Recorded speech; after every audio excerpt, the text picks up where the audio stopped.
სერბმა მეცნიერებმა ვოინ რაკიჩმა გამოაქვეყნა ინოვაციური სტატია ავტორიტეტულ ჟურნალში ასტრობიოლოგია, სადაც მან ახლებურად შეხედა არამიწიერი ინტელექტის პრობლემას. ის ცდილობს გადაჭრას ცნობილი ფიზიკოსის ენრიკო ფერმის პარადოქსი. სამყაროში მილიარდობით პლანეტაა, მაგრამ ჩვენს ხუშებში უცხო პლანეტელები არ დადიან. მაშ, სად არიან ისინი? ცნობისთვის 1950 წლის ზაფხულში ცნობილი ფიზიკოსი ენრიკო ფერმი კოლეგებთან ერთად swamდა ყავას და კითხულობდა ტაბლოიდურ პრესას იმის შესახებ, თუ როგორ იპარავდნენ ნაგვისრუნებს უცხო პლანეტელები ნიუ-იორკის ქუჩებიდან. ფიზიკოსმა თქვა და მართლაც, სად არიან ისინი? მას შემდეგ ეს საკითხი მხოლოდ უფრო მწვავე გახდა. იმ წლებში ჩვენ მხოლოდ ჩვენი პლანეტები ვიცოდით, მაგრამ წარმოდგენა არ გვქონდა კიდევ რამდენი ვარსკვლავი ჰქონდა მათ. დღეს ჩვენ ვაკვირდებით ათასობით პლანეტას და გვესმის, რომ ისინი მილიარდობით არიან. მეცნიერების მიერ შემოთავაზებული ყველა ახსნა სამ ჯგუფად იყოფა, რაკიჩი განმარტავს. დედამიწა რაღაცნაირად განსაკუთრებულია.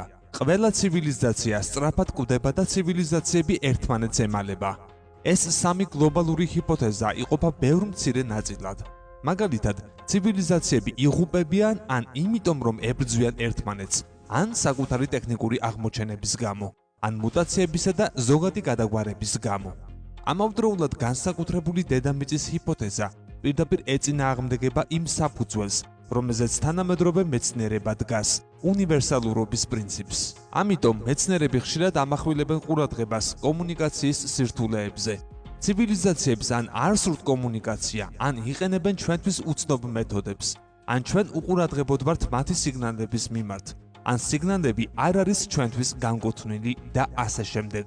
ყველა ამ ჰიპოთეზასა და ახსნას ერთი ნაკლი აქვს.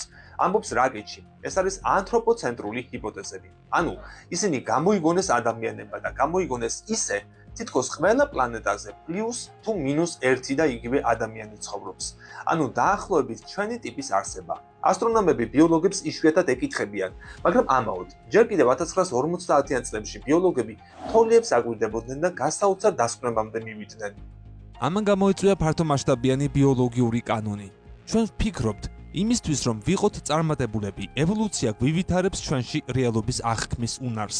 რაც უფრო მეტ რეალურ რეალობას ვხედავთ, მით უფრო წარმატებულები ვართ. სინამდვილეში კი პირიქითაა. მრავალრიცხოვანმა ექსპერიმენტმა დაამტკიცა, რომ ევოლუცია რეალობას ხურავს ჩვენგან და სწორედ ეს ხდის ჩვენს სახეობას ასე კარგს.